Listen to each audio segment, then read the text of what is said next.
启禀陛下，边关来报，吐谷浑近来屡屡侵犯我大周边境，杀人夺财，使我边境人心惶惶。臣请陛下恩准臣带军队前去杀敌卫国。小小的吐谷浑竟也敢主动滋事。好，尉迟将军，那便由你带兵前去威慑一番吧。是。若皇帝知道殿下有心学习于他，必定会龙心大悦的。哎，等一等，父皇，此等小事就不必劳烦尉迟将军了。小小吐谷浑，请父皇准许孩儿率兵出征。你以为出征是闹着玩的吗？退一边去。父皇，儿臣知道出征绝非儿戏，故儿臣近来已熟读兵书。古人皆云，不可纸上谈兵。此次出征吐谷浑，正是儿臣带兵历练的好时机啊！望父皇成全。陛下，太子殿下能有此番壮志雄心，为陛下分忧，实乃好事。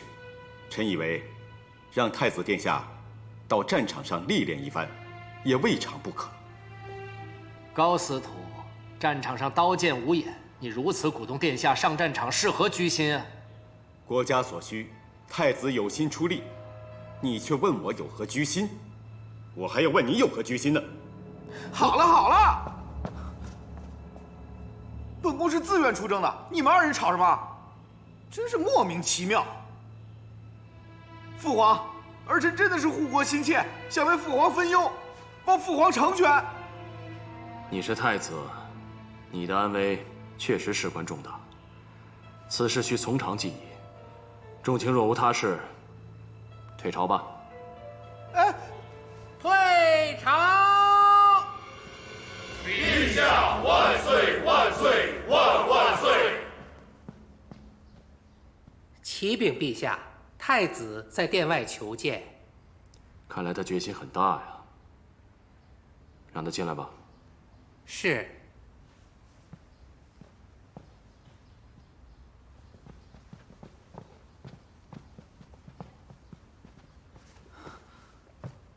儿臣参见父皇。起来吧。父皇若不答应儿臣出征，儿臣便长跪不起。你竟有此般决心，说吧，是谁教你的？没谁啊，是儿臣自愿的。哼，你是朕的儿子，朕会不知道你吗？你若不说实话，朕是不会答应你的。你要跪，便跪着吧。是随国公夫人建议儿臣出征的，但是即使旁人不教，儿臣也愿意为父皇分忧啊，是儿臣自愿的。他此番居心何在啊？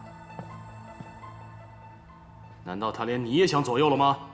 不，父皇，儿臣的性子，父皇您还不知道吗？岂是一介女流能够左右的？独孤伽罗可不是一般的女流之辈。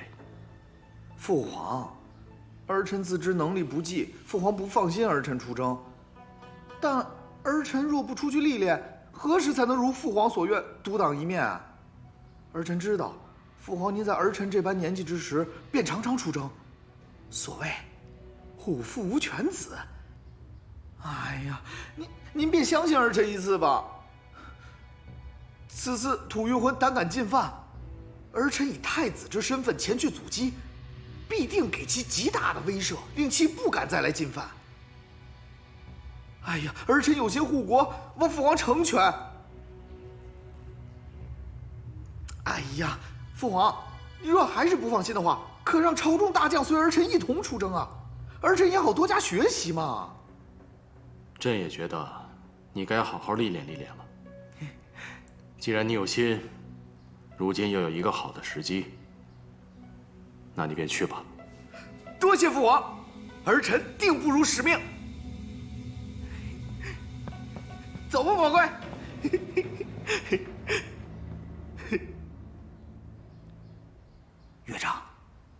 今日前来是想向你讨教攻打吐谷浑之事。吐谷浑的人颇为狡猾，殿下若想主动出击，恐怕会扑个空。啊？为何？因为他们自知人少，敌不过我军，故而通常会采用避攻而逃、隐匿谋诈、扰军士气，此类令人晕头转向的战术。那怎么办啊？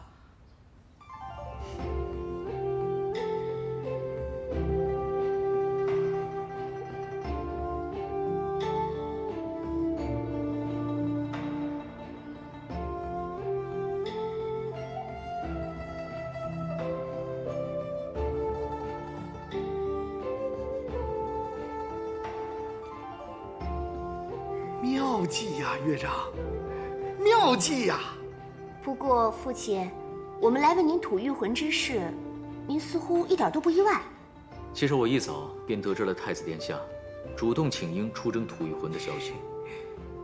我也曾出征吐谷浑，看到你们二人一同前来，心中便已猜到，一定是问有关出征之事。知女莫若父。岳丈，你既懂军事，又能治理州郡，如今却在这小小的灵芝馆里边，未免太屈才了吧？待本宫得胜归来，一定向父皇请命，为岳丈调职。多谢殿下抬爱，只不过为皇帝分忧，在哪里任职都一样。如今我在这灵芝馆，每日与各州的官员一同研究商讨治理州郡之法，倒也收获颇丰啊。殿下，顺其自然便可，不必为我劳心去皇帝那里讨要好处。啊，这……可是父亲，殿下，我再为你画一幅我大周与吐谷浑的边境地图，好让你提前做个准备。啊，好，好。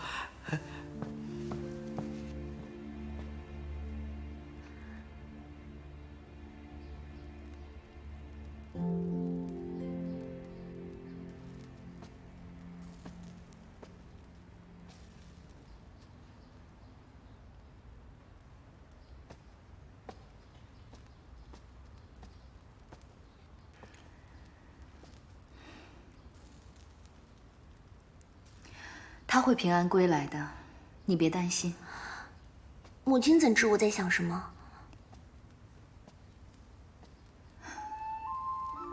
母亲又怎会不知道呢？以往你父亲每次出征，我也是像你这般表情，这般心情。可是父亲的功夫比太子好，又懂战术，能保护自己。但是太子除了一腔热情，别的好像没有了。正因太子经验不足，所以才要多加历练。说不定此次战场拼杀后，他能够成为真正的男子汉。而且待他得胜归来，在朝中的威望必定大增，皇帝也不会像以往那般轻视于他。你在宫中，才能得到真正的敬重。我知母亲是为我好，义父一定会保护好太子的，是吧？皇帝正是因为担心太子，所以才派你义父随行，你便安心等着他回来吧。嗯。母亲笑什么？之前母亲担心你若成亲后还不喜欢他，那日子过得必定是不开心。如今母亲见你如此担心他，知你心中自是有他，所以母亲很高兴。其实太子除了有些不上进以外，倒也是个不错的人，待我也挺好的，我的心便不知不觉地偏向他了。这太子肯为了你们的前程上战场，怎么会是不上进呢？我的丽华呀，只要他待你好，那母亲也就安心了。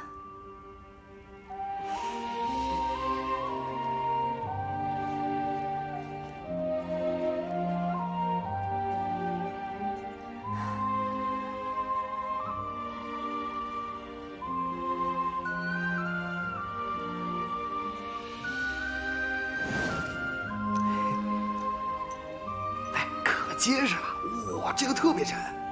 你看这个，旁人都没有，只有我有。哈哈！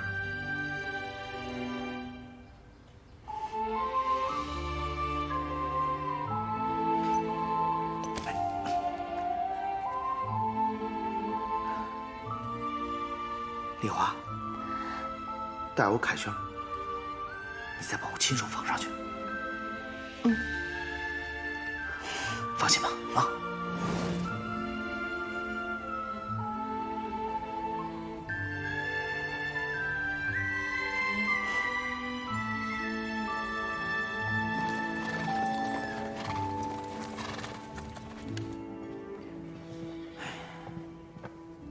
哎，殿下，二位将军，我们来商议一下战术。走。来这边。殿下，这边一路奔忙，您想必很辛苦，是否先休息一下？哎呀，不用，我们办正事要紧，办正事要紧。殿下说办正事，那我们就先办正事。哎，看看啊，这里，哎呦，这里，吐谷浑步兵众多，且扼守易守难攻之有利地形。我军远来疲惫，他们可以以逸待劳，故而，本帅认为这场仗我们只能智取，不可强攻。吐谷浑的人可颇为狡猾，殿下若想主动出击，恐怕会扑个空。啊？为何？因为他们自知人少，敌不过我军，故而通常会采用避攻而逃、隐匿谋诈、扰军士气此类令人晕头转向的战术。那怎么办？佯败。明日晌午，杨将军，你率8000兵力先跟吐谷浑的军队打上一仗。是。记住，只能败，不能胜。不能胜？为何？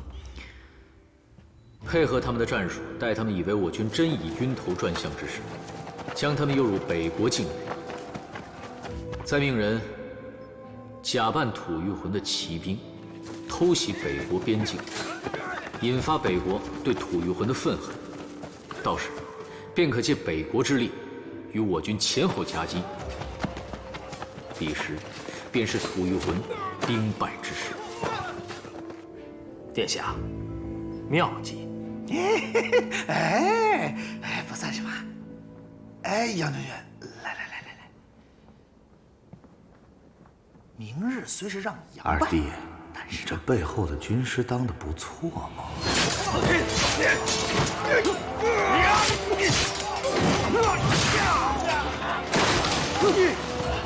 撤！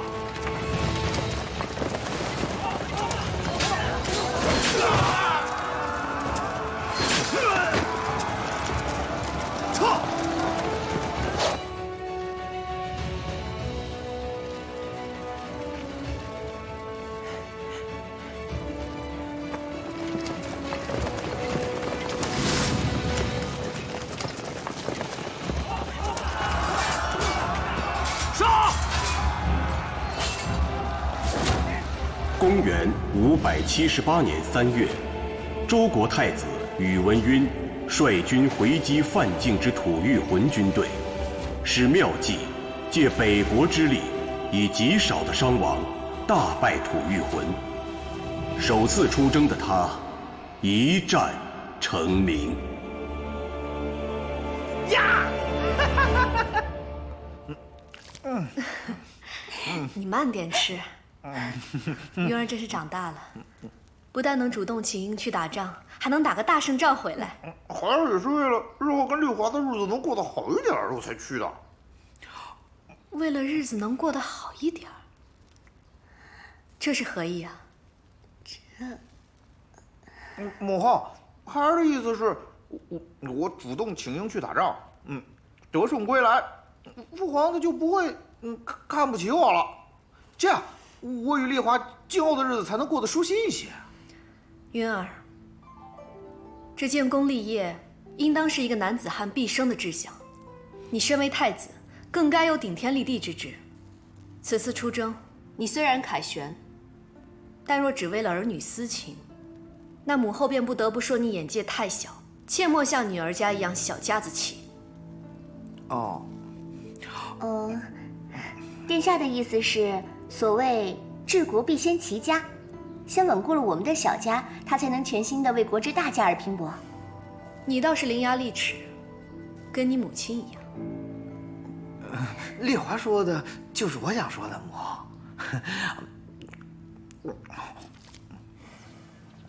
这治水嘛，儿臣记得东汉有2位精通地理的水官，一位叫王吴，另一位叫王景。他们2人采用堰流之法治理渠道，使黄河之水不再为害。还有呢？还有，带儿臣想一想啊，还有，这治水如打仗一样，前人的经验可以借鉴，但也需依照实际情形，灵活机变。是父皇。但灵活机变的前提，是要好好去了解前人的经验。是父皇。儿臣回去之后便去临直馆翻阅典籍，儿臣听说那有不少的治水记载。哦，你跟那儿的人很熟悉啊？岳丈不是在那儿吗？儿臣和丽华偶尔会过去，便与他交流交流。交流交流。交流之后觉得如何呀？儿臣觉得岳丈的确不一般，他不但懂得行军打仗，又懂得治理州郡。至于抗灾治水之事，好像也不在话下。哎，父皇，你说像岳丈这样的人才，只安排在这小小的临直馆，是否太屈才了啊？此话是谁教你的？杨家人教你这么说的？朕早就知道，他们杨家绝非善善之辈。没人教儿臣呢，父皇。潜移默化的影响力才最可怕。你看看你，还敢说你不是他们家的人？凭你那简单的脑袋，如何看得出他们的手段？朕告诉你，从今往后，不许插手杨家的事，否则你早晚被人玩弄于股掌。是父皇。哎，父皇，你有……滚！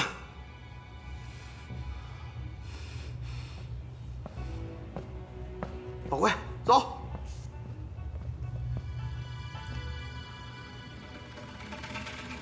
杨戬，他凭什么呀？无缘无故就骂我，无缘无故就骂我。自古以来哪有太子像我这样的？气死我了！殿下，殿下，莫生气，莫生气，气大伤身，气大伤身呢。干什么？如今连你也管我了啊！奴才不敢，奴才不敢。参见殿下。太伯，殿下，这是谁惹您生气了？没谁。哎，看着殿下不高兴，微臣这心里也不是个滋味啊。很快便是正月15了，4位夫人准备拜祭月神，为陛下、皇后还有殿下祈福。为此，他们还特意编排了祭祀时用的踏月舞，命臣去看看。不如殿下也随臣去观赏观赏。不去。踏月舞有什么好看的？殿下，这踏月舞可不是无趣的祭祀之舞啊，乃是古时祭司与月神通灵时所用的舞蹈，非处子美人不可舞，舞姿甚是惊艳呐。原本已经失传多年，是微臣无意间在一本古书中找到的步法，难得一观呐。不就是个舞吗？看你说的玄乎气玄的。哎呦，殿下，观舞还是其次，您是不是该去看看4位夫人了？自成亲后，您似乎将4位夫人都给忘了吧？殿下，如今您也身居朝堂了，那4位夫人的父亲多多少少还是能为您做一些事情的。倘若您一直冷落他们，恐怕他们的父亲心中多少会有一些想法的呀。切，谁敢对本宫有想法？殿下，人心是靠笼络的。这4位夫人的父亲，毕竟都是朝中大臣。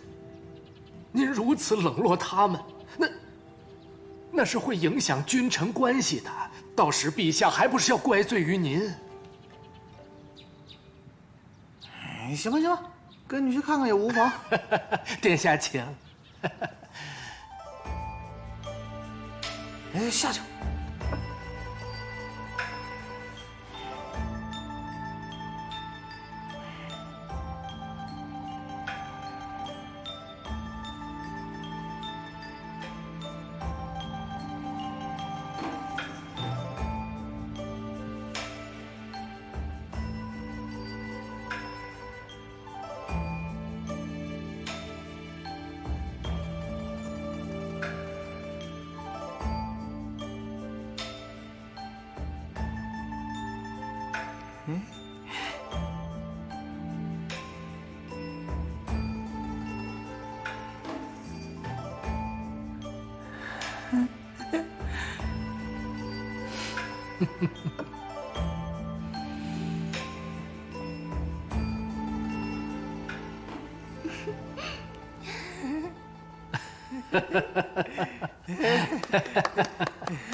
哎，你们这舞姿行啊！殿下，听闻殿下近来已经开始处理政事，想必很累吧？妾身为您揉揉，放松放松。哎，小手还挺有力道的啊！往上面。殿下，殿下时常看书，双目必定疲累。妾身为您备了一壶菊花酒。这菊花酒呀，有明目之功效呢。妾身敬您一杯。这酒能明目？哎呀，这酒洒了！殿下，您看，您看，您看呀，都湿了。都湿了呀！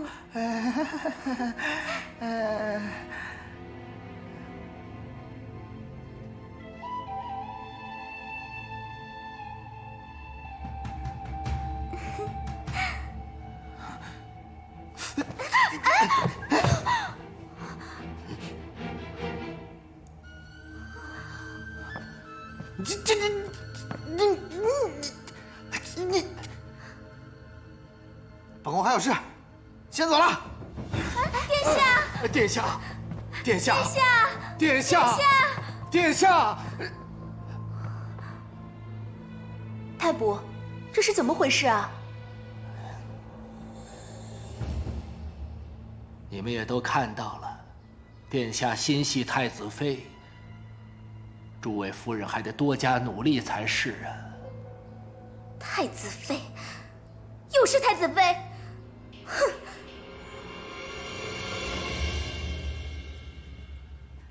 怎么突然出宫来了？有事？看来事情还不小。母亲，皇帝与父亲是否有过什么不愉快的事情啊？为何突然这么问？昨日太子请求皇帝为父亲调职，却被皇帝痛骂一顿。若不是曾经有过不愉快的事，只是调职罢了，他们又是结拜的兄弟，为何皇帝会如此大动肝火？他还是没放下。母亲，你在说什么？有些事情是时候让你知道了，这样你日后在宫中才能够更加小心。母亲，到底是何事啊？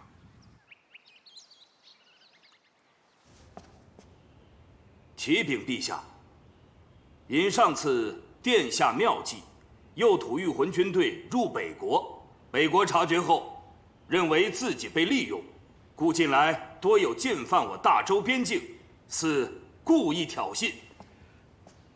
尉迟将军，你此话何意啊？你的意思是本宫做错事了？臣不是这个意思。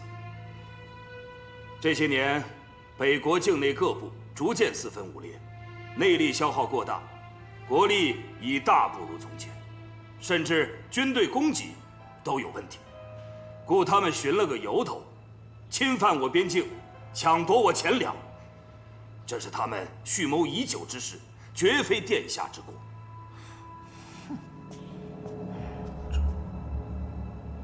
那尉迟将军，你以为该如何呀？臣以为，应当派军队前去敲打敲打，但未免两国百姓因战事而遭殃。可先与对方谈，谈不拢再打也不迟。而最合适的人选，便是杨坚，因之前杨坚曾与北国可汗有所往来，而北国也曾派兵相助杨坚所率的伐齐军队，故臣以为……你难道不知道杨坚现于临直馆做事吗？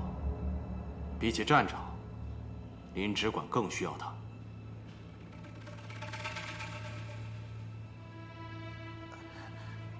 父皇，儿臣愿再次率军出征。那个北国的达头可汗啊，是儿臣的舅父，儿臣去找他好好谈谈。如若谈不拢，再打也成啊。再说了，儿臣也有打过胜仗的经验啊。这次又是谁鼓励你出征的？啊？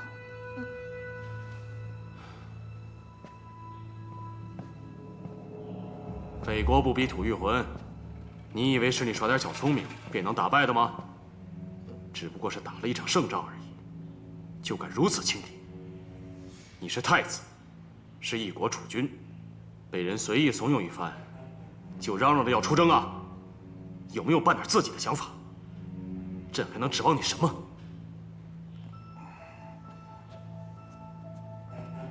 你知不知道，你这一去小打小闹，很有可能会毁了朕的大计。儿臣愚钝，不知父皇有何大计。你能知道什么？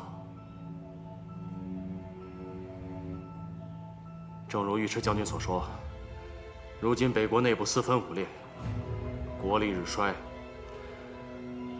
是时候该拓展疆土了。故朕决定亲征北国，扬我国威。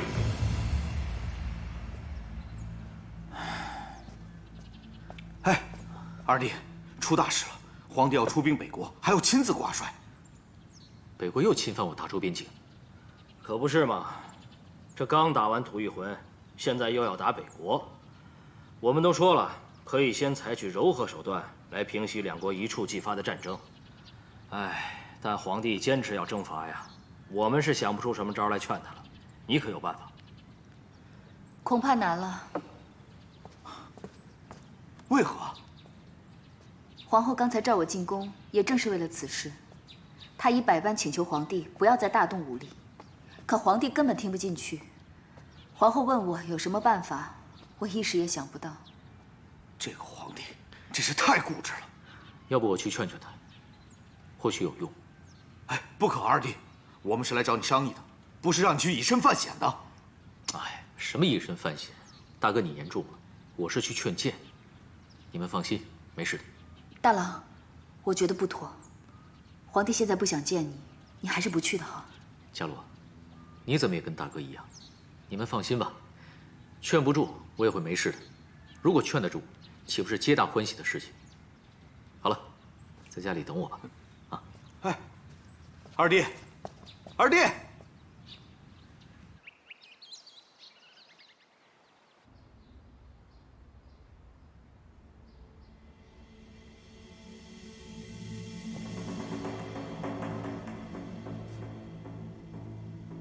为何偏偏只有他来劝呢？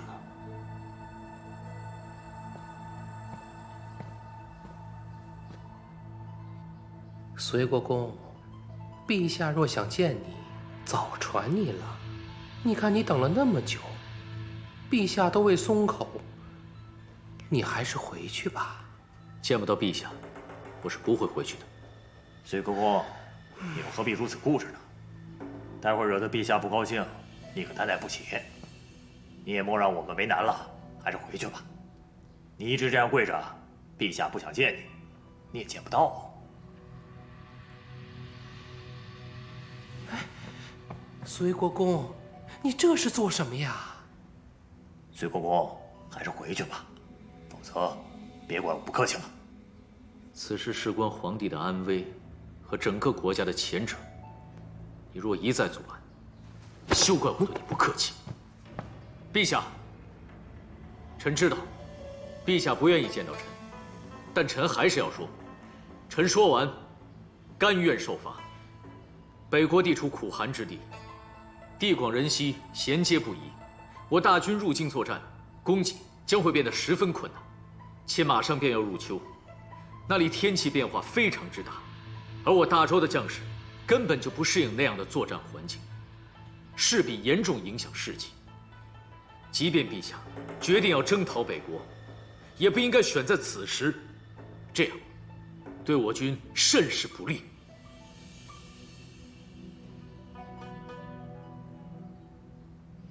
隋国公，你看，你说了那么多，陛下还是不理你，所以你还是回去吧。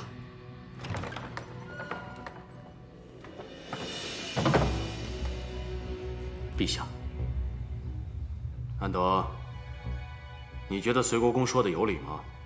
奴才觉得不无道理。王浩，你觉得呢？好像有点道理。隋国公，你看，这安德和王贺都明白的道理，朕会不明白吗？你说的这些，朕已经考虑过了，朕自有应对之策，你就无需担心了。可是，好了，朕该如何打仗，该何时打，无需你教。当初伐齐，你们便多有反对，如今你们又反对征伐北国。只不过是鼠目寸光罢了。朕是皇帝，朕心中自有想要成就的霸业，岂是你们能懂的？你回去吧。隋国公，回去吧。是，陛下。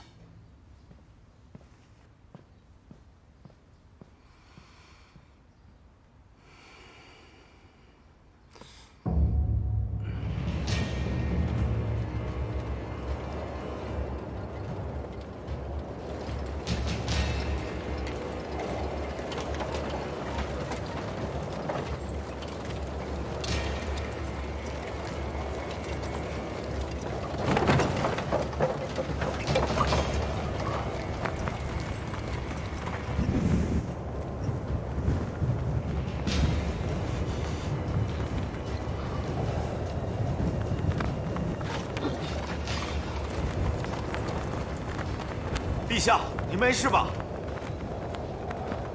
陛下，这风刮得蹊跷，不如我们一阵风而已。传朕令，继续前行。臣遵旨，继续前行。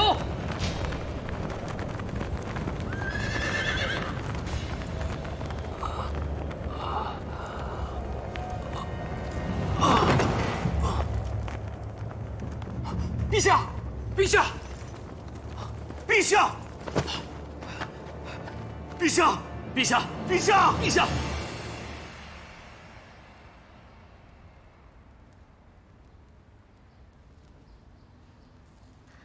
到底如何？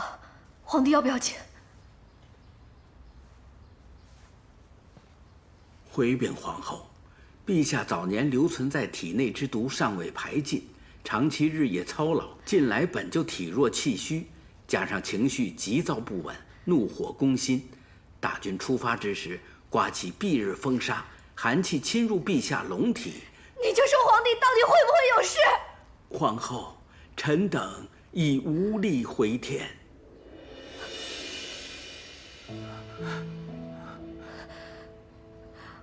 皇帝绝不能有什么事。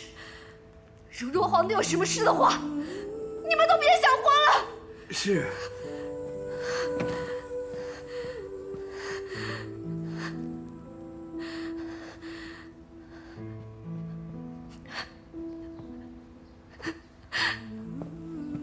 为什么会这样？你醒过来好不好？你醒过来好不好？哎呦！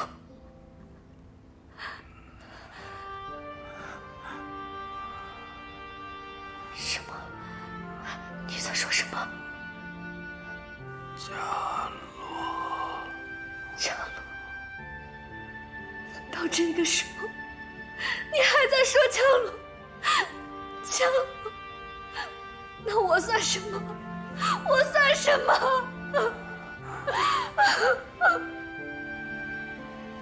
伽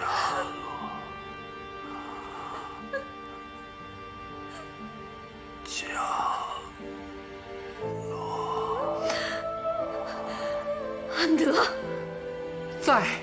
知青，独孤，伽罗。是皇后。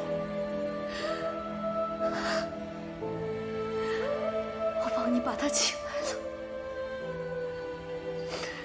那你醒过来好不好？醒过来好不好？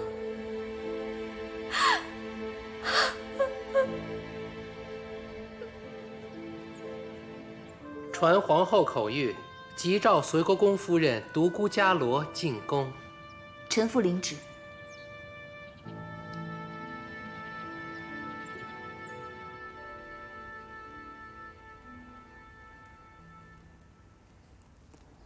云儿啊，父皇，朕怀疑啊，宇文护留有一批数目巨大的藏金，可这些年却一直找寻不到。你要继续查下去。朕走后，你要谨慎行事，不要轻易相信杨戬。要好好守住大周的江山。儿臣知道了，父皇。儿臣知道了。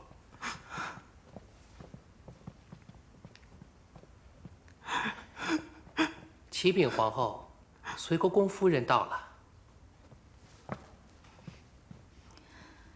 参见陛下，参见皇后。他一直等着你呢，你跟他说说话。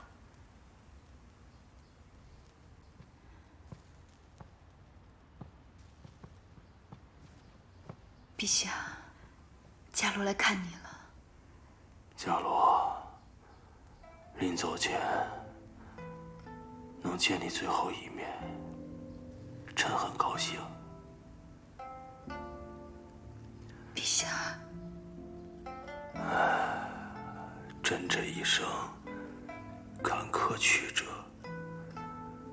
高岸低谷都经历过了。虽然还有一统天下的理想未能实现，于今这境况也足够了。朕这一生最后悔的是，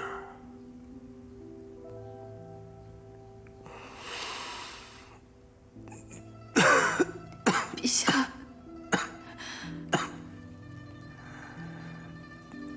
伽罗，没能与你成亲，相伴终老，是我这一生，这一世最遗憾的事。原本该是我陪你雪夜煮酒，该是我陪你青丝渐白，本该是我护你一世周全的。如今只剩下最后一口气，终究是于事无补了。陛下别说了，您好好歇息。这些年斗来斗去，不就是为了让你多在意我一些吗？哪怕是恨也好，你好歹也是忘不了我的。我在你这里，永远都是输家。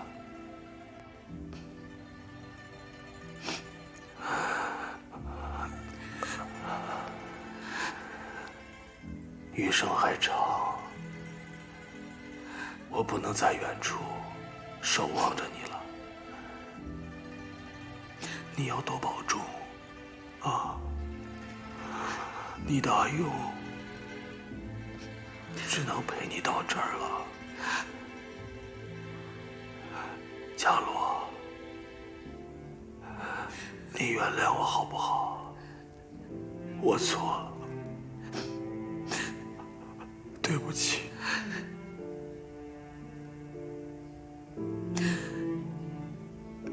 对不起，阿勇，伽罗原谅你了。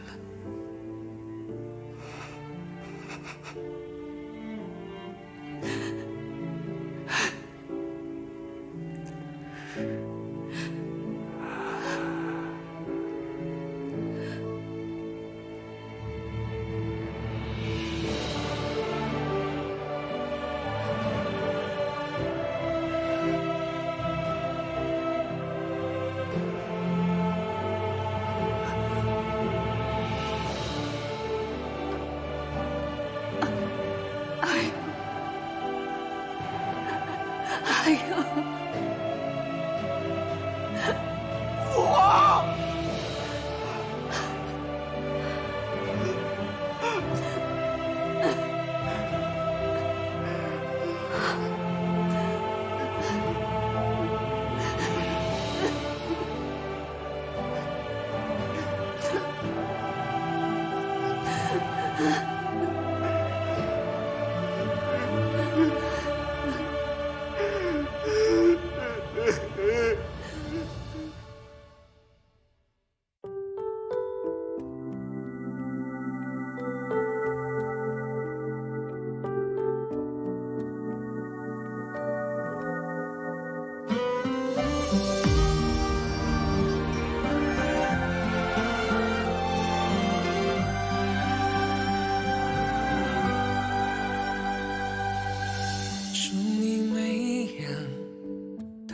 风雪，问大雨滂沱的昨天，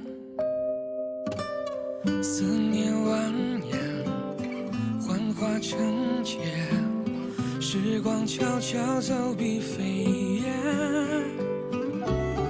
要不是几经寂寞。